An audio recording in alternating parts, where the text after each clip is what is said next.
Everyone, Gayatri से world में आप सभी का स्वागत है। दोस्तों, आज है तारीख 9 जून 2021 और आज जीएस गैलरी के इस नए सेगमेंट में मैं आप सभी का स्वागत करती हूं। तो चलिए दोस्तों, आज का ये सेगमेंट शुरू करते हैं। उससे पहले अगर आप इस चैनल पर नए हैं तो प्लीज़ चैनल को सब्सक्राइब कीजिए और बेल आइकन को जरूर दबाइए ताकि आपको सारी लेटेस्ट अपडेट्स मिलती रहें। और अगर आपको ये लेक्चर अच्छा लगता है तो इसे ज़्यादा से ज़्यादा लोगों को शेयर कीजिए ताकि उनकी भी हेल्प हो सके। तो चलिए दोस्तों, आज का ये सेगमेंट शुरू करते हैं। तो इस सेगमेंट में जो हमारा आज का पहला प्रश्न है वो है, सबसे बड़ा नदी द्वीप माजुली निम्नलिखित में से किस नदी पे है? On which of the following rivers the largest riverine island Majuli is located? Option A Kaveri, option B Godavari, option C Brahmaputra, option D Narmada. चलिए आप इसका आंसर दीजिए। जी, इसका आंसर होगा ऑप्शन सी ब्रह्मपुत्र। जो हमारा रिवरिन आइलैंड है, जो कि वर्ल्ड का सबसे बड़ा रिवरिन आइलैंड है, वो है ब्रह्मपुत्र में, जिसे अभी एक जिला भी घोषित कर दिया गया है। तो ये पड़ता है असम में। असम में ब्रह्मपुत्र नदी पे है माजुली आइलैंड। ब्रह्मपुत्र नदी जो है, चलिए अब इसके बारे में कुछ फैक्ट जान लेते हैं। ब्रह्मपुत्र नदी निकलती है मानसरोवर से। मानसरोवर से निकल के ये तिब्बत से होते हुए अरुणाचल प्रदेश में प्रवेश करती है और फिर वहाँ से असम होते हुए फिर ये बांग्लादेश में प्रवेश करके गंगा में मिल जाती है। तो ब्रह्मपुत्र नदी को तिब्बत में कहा जाता है सांगपो, और इसे यहाँ पे अरुणाचल प्रदेश में इसे दिहांग कहा जाता है। ठीक है, तो इस तरह से इसके अलग अलग क्षेत्र में अलग अलग नाम हैं। और ब्रह्मपुत्र जो है ये बहुत अधिक मात्रा में जल राशि लेकर चलती है, तो इसमें जल राशि भी काफ़ी अधिक मात्रा में पाई जाती है और विश्व की ये 9वीं सबसे बड़ी नदी है।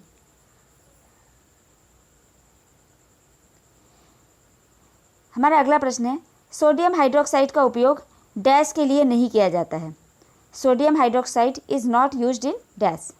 ऑप्शन ए धातुओं की चिकनाई हटाने के लिए, ऑप्शन बी आचार परिरक्षित करने, ऑप्शन सी अखबार बनाने, ऑप्शन डी साबुन बनाने। तो इनमें से किस काम के लिए सोडियम हाइड्रोक्साइड का उपयोग नहीं किया जाता है? चलिए आप इसका आंसर दीजिए। जी, इसका आंसर होगा आचार परिरक्षित करने के लिए।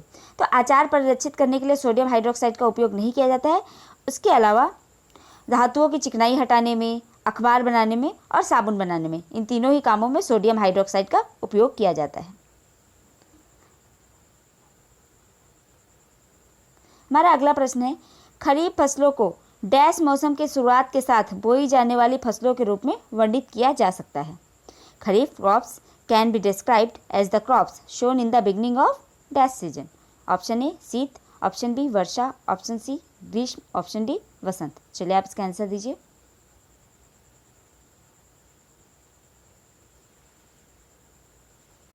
जी, इसका आंसर होगा ऑप्शन बी वर्षा ऋतु। तो खरीफ की जो फसल है वो वर्षा ऋतु में, मतलब जून जुलाई के महीने में बोई जाती है। तो चलिए आप इसके बारे में कुछ फैक्ट जान लेते हैं। तो हमारे देश में मुख्यतः 2 प्रकार की फसलें होती हैं, रबी की फसल और खरीफ की फसल। रबी की फसल जो होती है वो उत्तर भारत में अक्टूबर नवंबर के महीने में बोई जाती है और कम तापमान इसके लिए ज़रूरी होता है, इसलिए अक्टूबर नवंबर मतलब ठंडी के समय में बोई जाती है। और फसल की कटाई फरवरी मार्च के महीने में की जाती है। और खरीफ की फसल जो है वो भारतीय उपमहाद्वीप में जून जुलाई के महीने में बोई जाती है और अक्टूबर के आसपास इसको काटा जाता है, मतलब वर्षा ऋतु में बोई जाती है, क्योंकि इसमें अधिक तापमान और आर्द्रता चाहिए होती है, इसलिए वर्षा ऋतु में बोई जाती है। और फिर काटते समय शुष्क वातावरण चाहिए, इसलिए अक्टूबर के आसपास इसको काट लिया जाता है। खरीफ फसलों में जो मुख्य फसलें हैं वो हैं चावल, मूंगफली, ज्वार, बाजरा, कपास। और रबी की फसलों में जो मुख्य है वो हैं गेहूँ, चना, मटर, तिलहन आदि। तो इस तरह से रबी और खरीफ की फसलें जो हैं अलग अलग सीजन में अपने तापमान के, अपने एनवायरनमेंट के अनुकूल भारत में बोई जाती हैं और फिर काटी जाती हैं। हमारा अगला प्रश्न है, चार मीनार कहाँ स्थित है? Where is the Charminar located? Option A Secunderabad, option B Mumbai, option C Hyderabad, option D Panaji. तो चलिए आप इसका आंसर दीजिए। जी, इसका आंसर होगा ऑप्शन सी हैदराबाद। चार मीनार जो है वो हैदराबाद में स्थित है और इसे बनाया था कुली कुतुब शाह ने। कुली कुतुब शाह ने चार मीनार को बनवाया था और ये है हैदराबाद में। हैदराबाद जो है वो है तेलंगाना की राजधानी। और अब तेलंगाना के बारे में कुछ फैक्ट हम लोग जान लेते हैं। तो ये रहा तेलंगाना और ये है तेलंगाना की राजधानी हैदराबाद। तो तेलंगाना जो है ये कितने राज्यों के बॉर्डर को टच करता है? महाराष्ट्र, छत्तीसगढ़, आंध्र प्रदेश, कर्नाटका। तो इन 4 राज्यों की बॉर्डर को टच करता है तेलंगाना। तेलंगाना राज्य जो है इसका गठन 2014 में किया गया था, जो कि आंध्र प्रदेश से इसको अलग किया गया था। पहले ये पूरा एक राज्य था आंध्र प्रदेश, और इससे 2014 में तेलंगाना को अलग कर दिया गया। तो इस तरह से ये 4 राज्यों की बॉर्डर को टच करता है तेलंगाना स्टेट, और इसकी राजधानी है हैदराबाद। यहाँ के जो गवर्नर है उनका नाम है तमिलिसाई सौंदरराजन, जो कि पुदुचेरी के भी गवर्नर हैं अभी, लेफ्टिनेंट गवर्नर। और चीफ मिनिस्टर हैं के चंद्रशेखर राव। हमारा अगला प्रश्न है, कथकली की जड़ें किस राज्य में हैं? Which state has the roots of Kathakali? Option A Karnataka, option B Andhra Pradesh, option C Tamil Nadu, option D Kerala. तो चलिए आप इसका आंसर दीजिए। जी, इसका आंसर होगा ऑप्शन डी केरल। तो कथकली जो है वो केरल राज्य का लोक नृत्य है, केरल राज्य का शास्त्रीय नृत्य है। और इसके अलावा बाकी ऑप्शंस में अगर हम देखें तो आंध्र प्रदेश में कुचिपुड़ी फेमस है, और तमिलनाडु में भारतनाट्यम। ठीक है, हमारा अगला प्रश्न है, 5 मार्च 1931 को संवैधानिक सुधारों की शर्तों पर बातचीत करने के लिए भारतीय राष्ट्रीय कांग्रेस की ओर से मोहनदास करमचंद गांधी ने डैश के साथ एक आधिकारिक बैठक में भाग लिया था। On 5 March 1931, on behalf of Indian National Congress, Mohandas Karamchand Gandhi had an official meeting with Dash to discuss the conditions of the constitutional amendments. तो संवैधानिक सुधारों को लेकर कुछ बातचीत करनी थी और कुछ निर्णय लेने थे उस समय, तो इसके लिए तय किया था। मोहनदास करमचंद गांधी ने एक मीटिंग की थी 5 मार्च 1931 को। तो किसके साथ मीटिंग की थी? Option A Lord Clive, Lord Irwin, Lord Curzon, Lord Ripon. तो चलिए आप इसका आंसर दीजिए। जी, इसका आंसर होगा ऑप्शन बी लॉर्ड इरविन।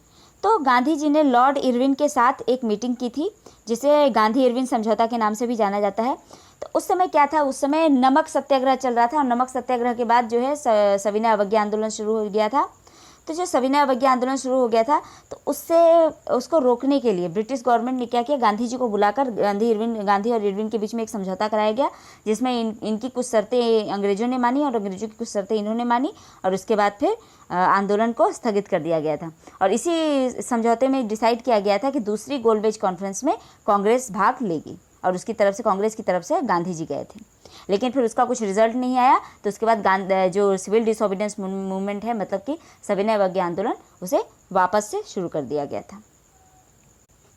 हमारा 7वां प्रश्न है, निम्नलिखित में कौन भारतीय शास्त्रीय संगीत की प्रख्यात गायिका है? Who of the following is a famous Indian classical singer?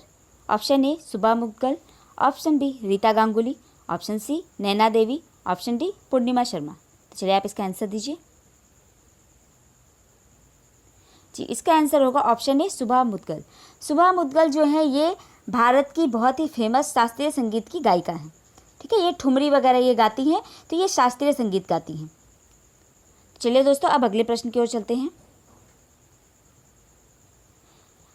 हमारा 8वां प्रश्न है, पुस्तक द ऑरिजिन ऑफ स्पेसीज के लेखक कौन है? Who is the writer of the book the origin of species? Option A Jane Goodall, option B Charles Robert Darwin, option C James Watson, option D Louis Pasteur. चलिए आप इसका answer दीजिए।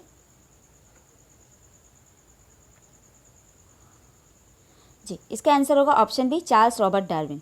तो the origin of species ये बहुत ही important book है, 1859 में आई थी।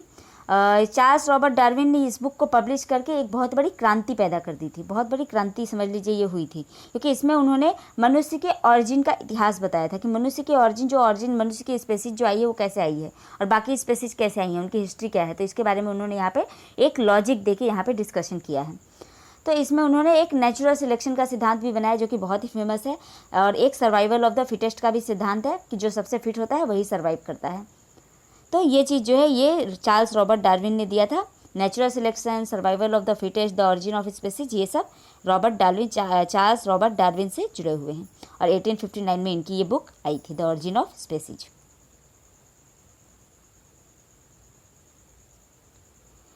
हमारा अगला प्रश्न है, मानव शरीर की सबसे छोटी हड्डी कौन सी है? Which is the smallest bone of human body? Option A कोहनी की हड्डी, ऑप्शन बी कान की हड्डी, ऑप्शन सी प्रकोष्ठिका, ऑप्शन डी कलाई की हड्डी। तो चलिए आप इसका आंसर दीजिए।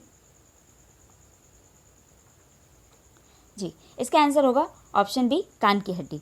तो कान में जो हड्डी होती है वो सबसे छोटी होती है, और कान की हड्डियों में सबसे जो मिडिल ईयर में जो मिडिल ईयर में मध्य कान कर्ण में 3 हड्डियाँ होती हैं, इनकस, मैलियस और स्टेपिस। तो उसमें जो सबसे छोटी होती है वो होती है स्टेपिस। स्टेपिस हड्डी जो है ये सबसे छोटी होती है, 3 हड्डियों में सबसे छोटी होती है स्टेपिस, जो कि कान की हड्डी होती है। हमारा इस सेगमेंट का 10वां और आखिरी प्रश्न है, भारत के निम्नलिखित इस्पात संयंत्रों में से कौन सा सार्वजनिक क्षेत्र के अंतर्गत नहीं आता है? Which of the following steel plants of India is not a public sector undertaking? Option A Durgapur steel संयंत्र, ऑप्शन बी भिलाई इस्पात संयंत्र, option C TISCO, option D Rourkela इस्पात संयंत्र। तो चलिए आप इसका आंसर दीजिए। जी, इसका आंसर होगा TISCO, Tata iron and steel company. ये इसकी स्थापना की थी 1907 ईस्वी में जमशेदजी टाटा ने। कहाँ पे? तो जमशेदपुर में, जो कि अभी स्वर्णरेखा नदी के किनारे है। तो वहाँ पे इसकी स्थापना की गई थी और उन्हीं के नाम पे उस शहर का नाम रखा गया जमशेदपुर। तो टिस्को की स्थापना वहाँ पे की थी जमशेदजी टाटा ने। और टिस्को जो है ये एक प्राइवेट कंपनी है। इसके अलावा बाकी 3 जो है Durgapur steel plant, Bhilai steel plant और राउरकेला स्टील प्लांट, ये तीनों के तीनों ही जो है पब्लिक सेक्टर से जुड़े हुए हैं। भारत के जो है सरकारी कंपनियां हैं ये। तो यहाँ पे किस कंपनी, हर एक कंपनी की स्थापना में एक देश ने सहयोग किया था। तो भिलाई स्टील प्लांट में रशिया ने सहयोग किया था, रूस ने। राउरकेला ने सहयोग किया था, राउरकेला स्टील प्लांट में सहयोग किया था जर्मनी ने। और दुर्गापुर स्टील प्लांट में सहयोग किया था यूके ने, मतलब यूनाइटेड किंगडम ने। ठीक है, तो इसे आप याद रख सकते हैं, बहुत इंपॉर्टेंट है, एग्जाम में पूछ लिया जाता है। भिलाई रूस ने, राउरकेला जर्मनी ने और दुर्गापुर यूके ने या यूनाइटेड किंगडम ने, मतलब इंग्लैंड ने। ठीक है, तो दोस्तों आज का सेगमेंट यहीं तक। आपको ये सेगमेंट कैसा लगा ज़रूर बताइए। अगर अच्छा लगा तो ज़्यादा से ज़्यादा लोगों को शेयर कीजिए ताकि उनकी भी हेल्प हो सके। मिलते हैं अगले सेगमेंट में, तब तक के लिए नमस्ते, थैंक यू, जय हिंद।